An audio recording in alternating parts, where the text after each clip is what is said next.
Bonjour à tous, aujourd'hui je vais vous parler d'une artiste en vogue, une artiste qui monte, en l'occurrence Ariana Grande.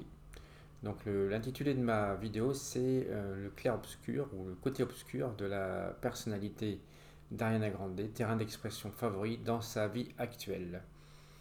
En lisant la biographie d'Ariana Grande, en fait j'étais interpellé par le nom qu'elle a donné à la tournée qu'elle a faite en 2017, en l'occurrence Dangerous Woman.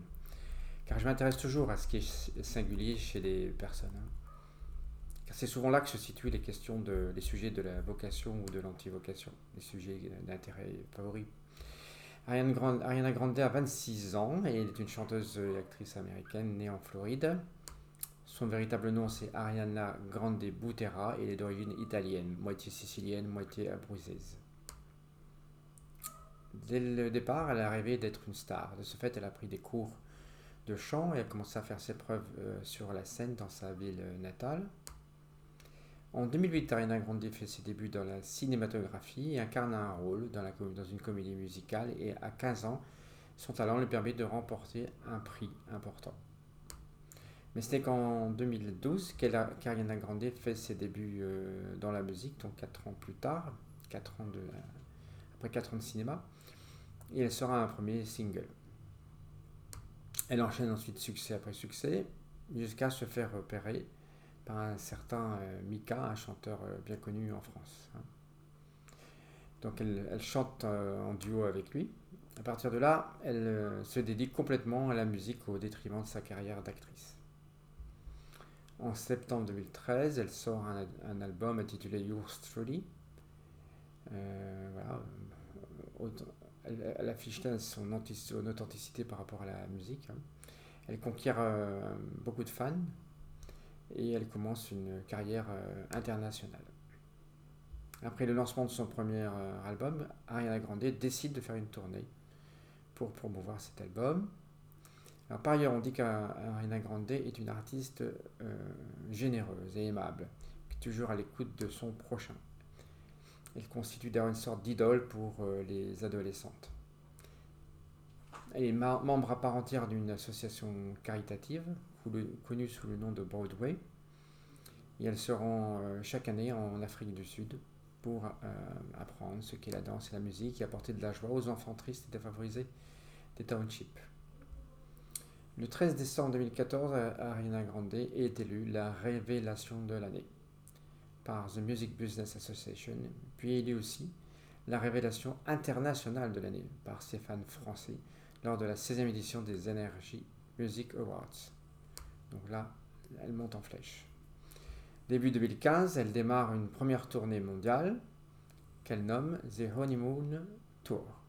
Elle privilégie alors le nom de lune de miel. Voilà. Donc on va voir que son rapport à la lune ne va pas démentir. Effectivement, elle a un rapport important à la lune puisqu'elle déclare officiellement que l'album suivant allait s'intituler Moonlight.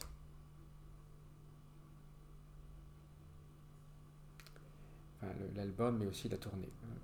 Donc elle s'est ensuite rétractée pour préférer le nom de Dangerous Woman, qui est aussi le titre d'une de ses chansons du dit album sorti en mai 2016.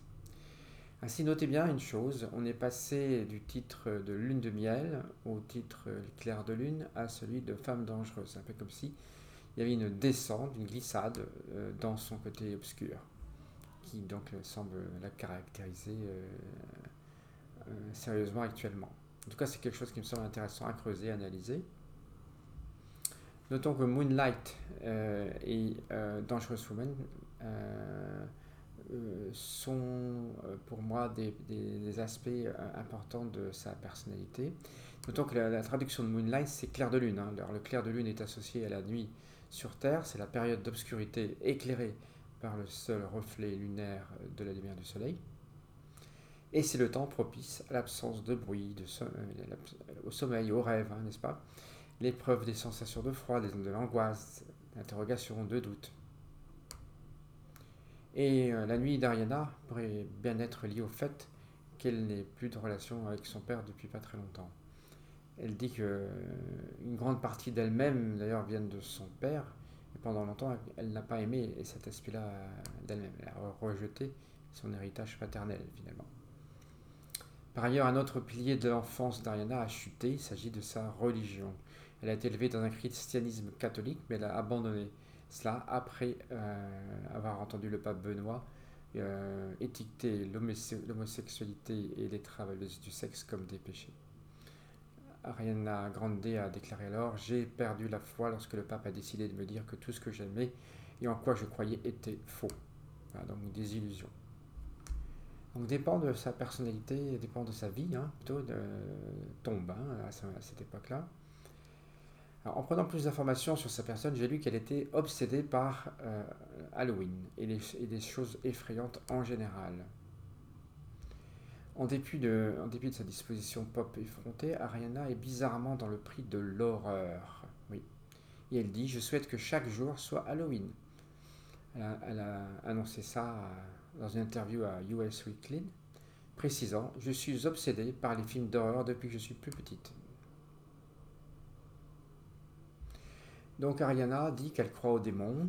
Elle a dit ça au magazine Complexe. Elle dit: J'avais l'habitude d'avoir un dossier appelé Démons, qui avait des images avec toutes les captures d'écran, des choses bizarres ont commencé à m'arriver, dit-elle.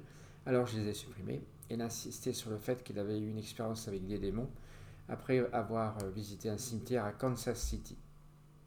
Elle dit: J'ai pris une photo, et il y a 3 visages super distincts dans l'image, ce sont des visages de démons manuels, déclare-t-elle au magazine. Voilà, donc ça montre bien ce côté obscur. Au sujet un autre sujet de réflexion, son grand attrait pour la série Harry Potter, dont elle est une grande fan. Et il y a d'ailleurs un personnage nommé Ariana Dumbledore dans le livre d'Harry Potter. Et c'est intéressant de voir que les personnages préférés d'Ariana Grande dans cette série, c'est Luna Lovegood et Drago Malfoy. Donc Luna, bien on est encore dans la lune, n'est-ce pas? Alors comme on sait, à l'opposé d'Harry Potter, Drago fait partie de la maison Serpentard de l'école de magie Poudlard et effectue toute sa scolarité. Bon. Ses parents, Lucius et Narcissa, sont des mange-morts, comme on dit dans le livre, n'est-ce pas? Qui lui enseignent quoi? Ils lui enseignent des rudiments de la magie noire dans leur manoir. Voilà, afin qu'il soit prêt à se défendre un jour. Il le démontre d'ailleurs en affrontant Harry dans un duel et aussi au niveau de la chambre des secrets. En tout cas, on retrouve toujours là le côté obscur d'Ariana Grande. Et concernant Luna Lovegood, notons qu'elle s'appelle Luna, donc son caractère spécial et son originalité ont fait de Luna un peu quelqu'un d'à part parmi les élèves. Elle était peu intégrée à ses débuts. Elle a été surnommée Loufoka, donc Luna Loufoka comme loufoque, parce que les autres la trouvaient bizarre. Ariana Grande se reconnaîtrait-elle dans ces personnages de folie et de magie noire que sont Drago Malfoy ou Luna Lovegood? À voir, à creuser surtout. Comme on le sait, Ariana Grande connaîtra un moment obscur dans sa carrière de chanteuse, tout le monde est au courant, j'imagine. Elle a subi une tragédie le 22 mai 2017 pendant sa tournée précisément appelée Dangerous Woman. Il y a eu un attentat terroriste à la sortie de son concert dans la Manchester Arena, causant 22 morts et 16 blessés. Évidemment, ceci l'a beaucoup traumatisée. Du coup, elle a interrompu sa tournée sur le champ, mais elle est revenue plus tard avec un concert caritatif appelé One Love Manchester pour venir en aide aux victimes de l'attentat.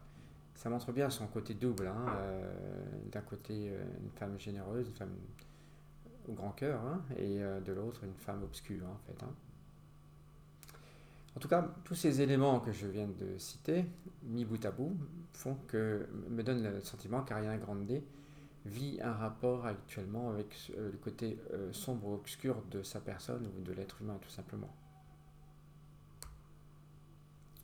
Donc, une hypothèse que je formule et qu'elle exprime là plutôt son anti-vocation, puisque pour moi les deux sont liés, ce qui pourrait signifier que sa vocation est peut-être à trouver du côté lumineux de l'être humain. En se référant à la philosophie de Star Wars, le côté obscur est plus facile que le côté lumineux. nos côtés obscurs sont plus attractifs et plus faciles à assouvir que notre goût pour le bien. On trouve ça dans cette philosophie de Star Wars, hein. De fait, l'éducation, la civilisation qui cultive les aspects brillants de l'être humain, hein, ne vont pas de soi en fait, hein. Ça nécessite tout un apprentissage. Contrairement à ce que pensait Rousseau autrefois, l'homme n'est pas pur, il n'est d'ailleurs ni pur ni impur, hein. Mais s'il ne travaille pas sur son éducation, il va avoir tendance quand même à montrer plus facilement son côté obscur. On pourrait donc presque dire que naturellement l'homme exprime son côté obscur. Il insiste sur le thème naturellement. Un psychologue a d'ailleurs dit que toutes nos actions sont motivées à leur niveau le plus profond par deux sentiments, la peur ou l'amour. Ça pourrait ressembler à des pistes sérieuses pour étudier d'un côté l'anti-vocation et de l'autre la vocation d'Ariana Grande.